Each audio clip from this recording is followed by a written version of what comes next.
그러면 설명을 드리죠. 낙서는 이제 이 물 이름이고요. 요게 거기서 나온 어떤 그 표식인데 이게 이제 운임금하고 연관이 돼 있어요. 운임금하고. 왜 운임금하고 연관이 돼 있냐면 운임금이 치수 사업을 하죠. 이게 동양 음양 오행 문화의 한 기틀을 세운 분이 운임금인데 그 운임금이 그 기틀을 세우게 된 이유가 뭐냐면 자기 아버지가 곤인데 곤. 그게 이제 요순시대 신하였죠. 그때 이제 막 9년 홍수가 나고 해가지고 지형이 어디가 산이고 어디가 강인지를 몰라볼 정도로 물이 내렸대요. 서경의 기록에 보면 도산이라고 돼 있으니까 산으로 물이 올라가 있다. 그래서 그게 걱정거리였는데 그래서 사람들이 다 언덕 위에 살았어요. 올라가서 물 안으로 피난 가서 살았단 말이에요. 안 되겠다 해가지고 한번 다스려봐라 했는데 못 다스렸죠, 아버지가. 그래서 이제 유배 가서 죽고 그 아들이 운데 그 아들이 이제 그걸 발견을 했다는 거 아니에요. 물의 원리를. 그게 이제 낙서의 원리를 발견을 해보니까 물이라는 거는 아래로 흘러내린다. 그래서 그 구궁법 그게 이제 여기서 나온 건데 이게 이렇게 물이 흘러가는 거라는 거죠. 낙서는. 이게 이렇게 보면 거북이 등에서 나온 건데 물이 흘러가는 거예요. 이렇게 보면 이게 흘러가고 더 흘러가는 거지. 자꾸 흘러가는 거예요. 이렇게 보면 여기죠. 여기는 여기죠. 이 한 칸에 다 쓰려면. 여기 3은 여기예요. 여기. 그래서 이게 이제 이렇게 3이 이제 또 이제 흘러가면 여기가 막히죠. 이게 막히니까 돌아가요. 계속 흐르는 거예요. 6. 또 흘러요. 7인데 여기 누가 있네. 그래서 한 칸 후퇴. 그리고 또 올라가요. 또 올라가면 여기죠. 여기가 여기예요. 8. 또 올라가. 여기가 여기예요. 9. 그러니까 입체적인 걸 그냥 한 판에다 쓰려니 이렇게 된 거예요. 그냥 간단한 거예요. 물이 그냥 계속 흐르는 거예요. 그냥. 근데 이 물이 흘러서 뭘 만들어냈느냐, 이게 물이 흘러서 만들어낸 결과치예요. 근데 이게 뭘 만들었나 봤더니 이걸 만들어냈어. 대해에 가면 물이 평평하죠. 계곡에서 뭐 강에서 막 죽으라고 흘러내. 제가 왜 흘러가나 도대체 뭘 원하는 거지 하고서 이제 끝까지 따라가 보니까 대해 가보니 평이 나타나잖아요. 이게 평이에요, 평. 15, 15, 15, 15, 15, 15, 15, 15. 이게 평이에요, 평. 그래서 여기서 정치 원리를 깨달은 거예요, 탕평을. 아, 평이라는 게 이거구나. 그래서 인류가 한번 이런 실험을 해봤었죠. 그 침대에다 놓고 짧으면 느리고 길면 칼로 잘라봤어요. 이게 평인 줄 알고. 이런 건 없어요. 왜 없냐? 동양의 수리로는 16은 수요, 27은 화요, 38은 목요, 49는 금요, 50은 토요. 성질도 다 달라요. 크기도 다 달라. 정량, 정성, 질도 다르고 양도 다르다 이 얘기요. 사람이 응애하고 태어날 때 다 달라요. 묵기도 다르고 달란트도 다르고 장점도 다르고 생김새도 다르고 갖고 있는 자기 부모 유산도 다르고. 그런데 어떻게 평을 만들란 얘기냐? 요렇게. 그러면 이게 뭔가 봤더니 별거 아니에요. 이 일을 오로 만들라는 게 아니고 이 지도자가 할 일은 배치를 잘하면 돼. 배치를. 이게 뭐겠어요? 이게 결국은 요즘 말하는 공동체예요. 이런 걸 잘 엮어만 놓으면 요 안에서 알아서 돌아가요. 요게. 그러니까 우리가 지금 가장 이 민감한 문제 중에 하나가 지금 현대사회에 치우친 거 아니에요. 분배. 우리나라만 그런가요? 뭐 세계적인 문제죠. 뭐 10%가 90을 갖고 있느니 어쩌느니. 그거는 평이 아니에요. 그거는 기울어진 거예요. 유학의 가장 대학에 보면 끝이 뭔지 알아요? 평천하예요. 평천하가 내 손아귀에 천하를 잡겠다는 얘기가 아니에요. 그건 무식한 해석이고 그런 말 없어요. 유학은. 천하를 기울어지지 않겠다는 얘기요. 천하를 기울어뜨리면 안 되겠다. 기울어지면 망한 거니까.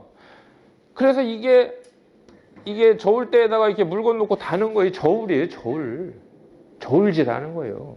그래서 저울질 해보는 거예요. 해봐가지고, 아, 어떻게 하면 기울어지지 않을까? 이렇게 해야 되겠다. 아, 이건 이렇게 되겠다.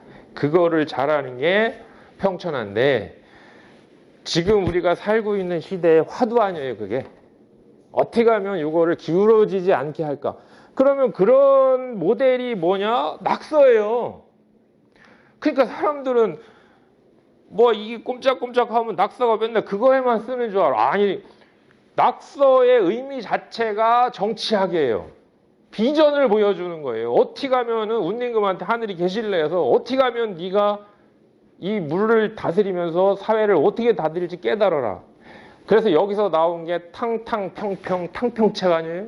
그게 요 대목에서 나오는 거예요. 운님금이 물 치수사업 하다가 사실 이런 이야기로 들어간 거죠. 뭐 거북이 딱 나왔는데 거기에 보니까 수첩반이 써 있더라. 써 있는데 이렇게 써 있더라.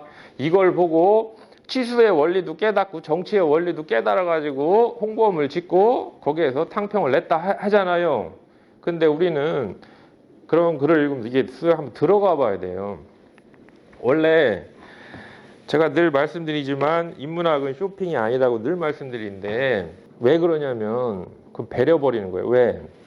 아니, 예를 들어 이제 이 샐러드를 먹어요. 맛있지. 계속 사 먹어. 아, 맛있어요.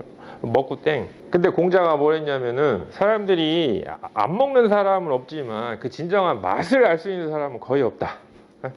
선능지미자. 그게 무슨 얘기냐면 그게 이제 이게 딱 한 단계 딱 생각이 생겨요. 가만있어 봐. 이게 뭐지? 아, 이 사과구나. 이 사과는 어디서 나온 거래? 영동 사과라는데. 그래요? 하고 뭘. 아, 한번 가봐야 되겠어. 가봐요. 보니까 이렇게 이제 그 사과 이렇게 열려 있죠. 아, 저거로구만. 사과를 이렇게 키우고 둘이 이렇게 맛을 보면 그게 다르다는 거예요. 어떻게? 이 농부는 거기에 천지삼재가 다 들어가 있어요. 자기가 생 고생했던 이 기후, 이 사과를 농사 지면서 그 여름철, 한스러운 여름철, 그때 좀 비만 와줬으면 맛이 요거보다 날 텐데. 어? 토양.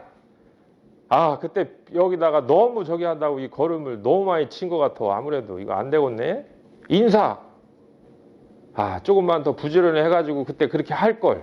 병충해. 거기에서 온갖 1년 내내의 천문지리 인사가 다 맛보는 거예요. 싹 하면서 이 농부는. 그렇듯이 고전이라는 글이 그냥 싹 해가지고 샐러드 탁 먹고 어휴 맛있어 그래 오늘 스트레스 해소 그것도 좋죠. 그런데 주역이라는 글은 그렇게 느끼면 이제 지금부터는 못 느끼고요. 그게 점점 다가가야 돼. 왜? 주역에 임자는 대하라고 있어요. 임이라는 게 큰 거다. 그게 무슨 얘기냐면 임하지 않으면 그 다음에 풍지관 보이지 않고 임해야 보이는 거예요. 떠들어 봐야 보이는 거고. 근데 이렇게 보면은 이제 보이려면 커야 보이죠. 조그만 하면 안 보여요. 클라면 어떻게 되느냐? 그게 저절로 커지는 법은 없어요. 내가 가야 커지지. 그래서 이런 것도 다 마찬가지예요. 어쨌든 그 낙서라는 게 이제 이렇게 있단 말이에요. 그래서 여기다가 아까 그 괴 있죠? 요거 이제 집어넣는 거예요. 집어넣어서 그럼 집어넣으면 어떻게 되냐면 이렇게 돼요. 자, 아까 한번 이제 생각을 이렇게 해보세요. 아까 깜빵이 어디 있었죠? 자, 요게 낙서고 이게 1, 2, 3, 4, 5, 6, 7 요게 낙서고 아까 깜빵이 어디 있어요? 여기 있었죠? 자, 여기 깜빵. 이 꾀는 어디 있었어요? 여기 있었죠? 아까 건꾀는 어디 있었어요? 건꾀. 여기 있었죠? 손꾀는 여기 있었죠? 우리나라 간꾀는 여기 있었죠? 진꾀는 여기 있었죠? 그리고 나머지가 요게 곤이었고 요게 태였죠? 자, 이걸 이제 손에다 붙여서 이제 하는데 이렇게 보시면 이렇게 구부리면 구부러지죠? 그게 마디예요. 근데 구부러지는 게 자, 여기 하나 여기 보세요. 이렇게 보시면 여기 하나 둘 셋이 있죠. 여기도 하나 둘 셋이 있죠. 여기도 하나, 둘, 셋이 있죠. 요게 구궁이에요. 구궁. 구궁. 그러면 여기가 뭐냐? 여기가 이렇게 감이죠. 근데 무슨 감이에요? 일감이 일감. 일감. 이게 일감이에요. 일감. 그리고 여기가 이곤. 여기가 삼진. 여기가 사손. 여기가 오 가운데죠. 중을 붙이는 거예요. 가운데. 오중. 여기가 육건. 여기가 칠태. 여기가 팔간. 여기가 구리. 이렇게. 그래서 이거를 이렇게 같이 해 놓으세요. 숫자랑. 후천팔계는 다시 해볼게요. 이거 손가락 한번 이렇게 짚어보세요. 일감, 이곤, 삼진, 사손, 오중, 육건, 칠태, 팔간, 구리. 다시 일감, 이곤, 삼진, 사손, 오중, 육건, 칠태, 팔간, 구리.